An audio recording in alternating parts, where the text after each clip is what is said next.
আই বেদত বিচাৰি এহি মাত্ৰ পাইলাহাৰ শ্ৰৱণ কীৰ্তন মাত্ৰ উগমগতি আই অল্পতে উপজে গোবিন্দক প্ৰেমৰতি ৰজা পূৰ্বত বেদ চাইছিল। বেদত এইটোৱে নিৰ্ণয় কৰিলে যে নামত বৰ সুগম পথ বা ভক্তি দ্বিতীয় নাই। অলপতে সন্তুষ্ট হয় গোবিন্দই আৰু তেওঁ তৎক্ষণাৎ প্ৰেমত কাৰ প্ৰতি? জীৱাত্মাৰ প্ৰতি। আমি জীৱাত্মা। আর হেন জানি মহাযত্নে কৃষ্ণ কহর কথা শ্রবণ কীর্তন করি তেজিয়ার কথা শুদ্ধ হইবে টেকেতে জীবে মায়া যাবে কৃষ্ণর পরম পদ পাবে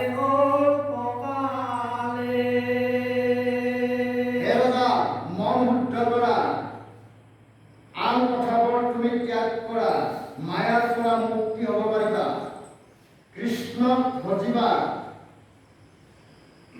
আৰু সন্ত সাধুৰ লগত কৃষ্ণৰ কথা কোৱা, তেতিয়া কৃষ্ণৰ পথ পাবা।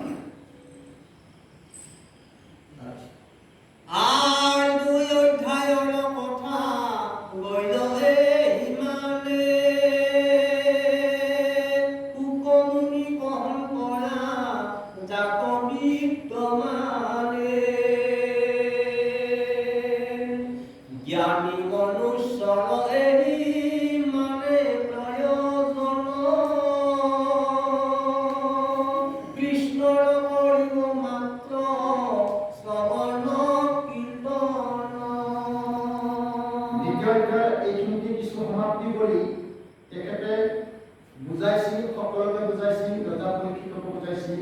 হে ৰজা, জ্ঞানী মনুষ্যসকলে কৃষ্ণৰ কথা শ্ৰৱণ কীৰ্তন কৰাটোৱে প্ৰয়োজন বুলি ভাবে। আর যেন কল্পই হবে দেবতা প্রযোজি আয় হইল হর সিদ্ধি একে গোবিন্দ অভজি বৈজ্ঞানিকে হে বয়ান দেবতা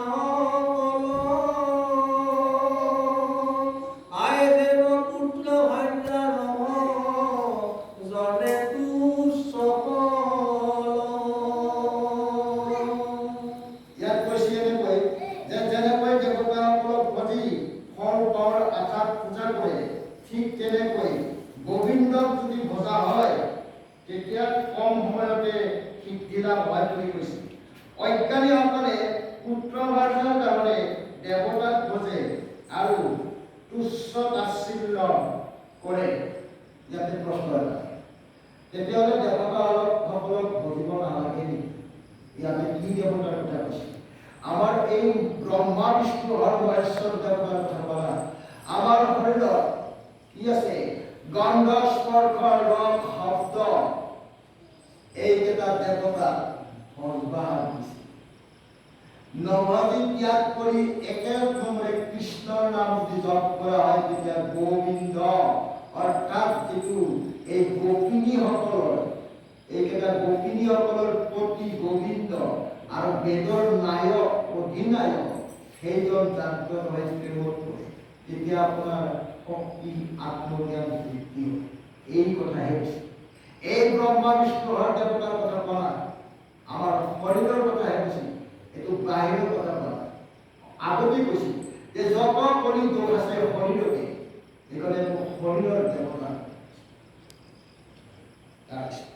এৰাম ভকত জন্ম সঙ্গে ৰঙ্গে হৰ বচনে কৃষ্ণকে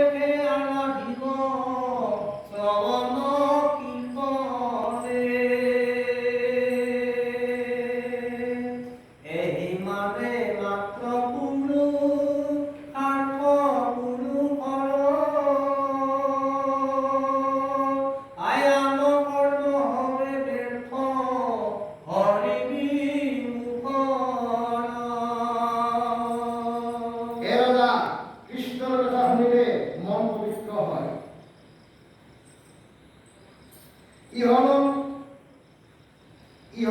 আৰু পৰলোক পবিত্ৰ হয়। তাৰোপৰি সুখ পায়, মুক্তি পথ দেখুৱায়, সপ্ৰাণ ভকতি উৎপত্তি হয়। সেয়েহে ৰজা হৰিৰ কথা কোনো অৱস্থাত নোলোৱাকৈ থাকিলে পাপ বেৰি পাপ এটা বিধি আছে। তাৰপিছত এ ৰাম